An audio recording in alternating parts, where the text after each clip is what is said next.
अधिकारी जज न बने। कोर्ट में सरकार को उसकी औकात दिख रही है।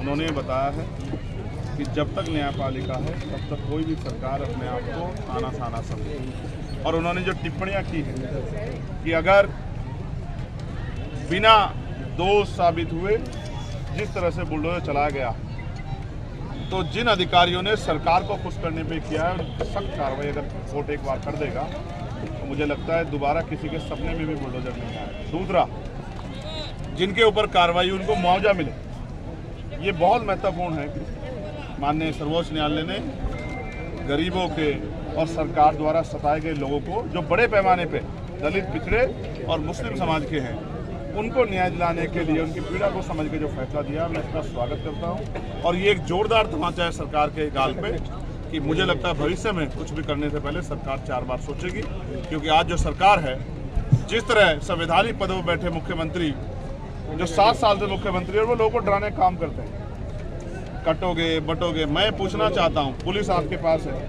एडमिनिस्ट्रेशन आपके पास है, सारा सिस्टम आपके पास है, आपको तो चाहिए कि आप जनता कहो कि हमारा शासन जो है सुशासन है, उसमें आपको डरने की जरूरत नहीं है। वहाँ आप लोगों को डराने वाले नारे देकर सिर्फ वोट का फायदा सोच के और माहौल खराब करने का काम करते हो, डर की भावना पैदा करने का काम करते हो। आप कहाँ से मजबूत नेता हो? आपको अपनी सोच में और उत्तर प्रदेश को बांटने वाली स्थिति में परिवर्तन करना चाहिए। आपको याद होगा कितनी अच्छी कानून व्यवस्था है कि एक भारतीय जनता पार्टी के विधायक के गाल पे जो जोरदार तमाचा पड़ा था वो 10 दिन बाद भी FIR के रूप में तब्दील नहीं हो पाया था। जब बहुत आलोचना हुई और मुख्यमंत्री जाके मिलना पड़ा, तब जाके पिछड़े वर्ग के लोगों को सिर्फ ये बताने के लिए कि कार्रवाई होगी, तब जाके एक FIR दर्ज हुई। प्रयागराज में छात्र आंदोलन कर रहे हैं। देखिए, मैं उनका समर्थन करता हूँ और आप जानते हैं मैंने मंच से भी कहा कि मैं जाना चाहता हूँ उनके बीच में, लेकिन सिर्फ एक मजबूरी है कि भारतीय मीडिया का जो चरित्र है उससे मैं पूर्ण रूप से वाकिफ हूँ।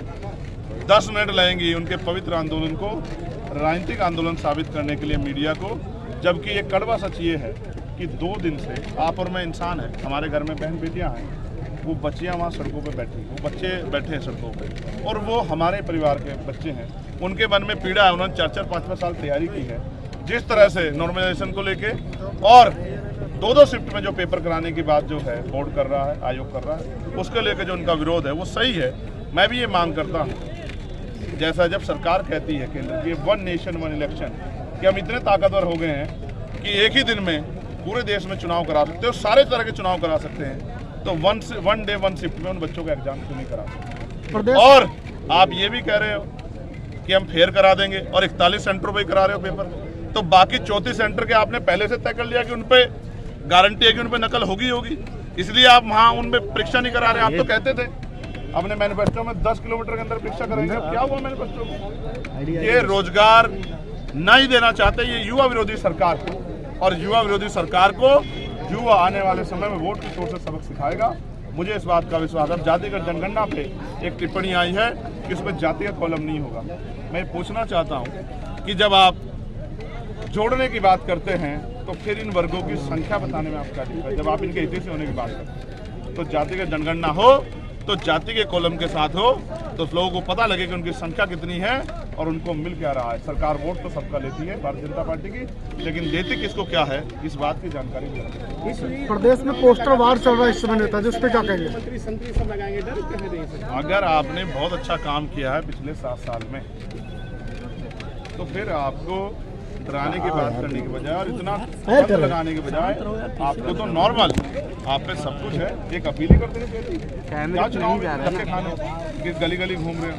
इससे स्पष्ट होता है कि ये जो अभी लोकसभा चुनाव का रिजल्ट आया था उसने साबित कर दिया था कि अब जनता इनके झूठे बहकाव में नहीं आएगी और वोट की चोट से इनको सबक सिखाएगी। प्रदेश में इसमें पोस्टर वार चल रही है, लोगों को वोट नहीं डालने दिया जाएगा। अखिलेश यादव को डर सता रहा है कि लोगों को, सिर्फ उनको नहीं, मैं अभी कुंदरकी होके आया हूँ और मैंने बाकायदा वीडियो जारी किया। आपने देखा, मैंने दिखाया कि क्या था वहाँ।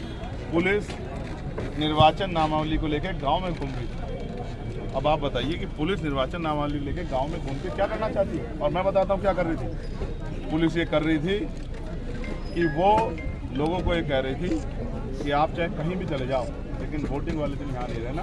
अगर यहाँ रहोगे तो हम आपके साथ सख्ती से पेश आएंगे, क्योंकि हम सरकार को जिताना चाहते हैं। उसके साथ साथ जितने डीलर है, प्राइम मिनिस्टर की जो योजना है राशन वाली जो योजना, उस योजना के अंतर्गत जहां राशन लिया जा रहा है उनसे डीलर जो है उस पर दबाव है, वो डीलर जो है आधार कार्ड और पहचान पत्र जमा कर लेगा और उन लोगों को कह रहा है लाभार्थियों को कि चुनाव बाद मिलेगा।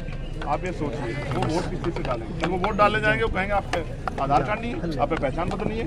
ये सरकार का इतना डरावना जो है, जो सरकार के अंदर का माहौल है, इससे आप समझिए कि उपचुनाव में सरकार की हालत कितनी खराब है।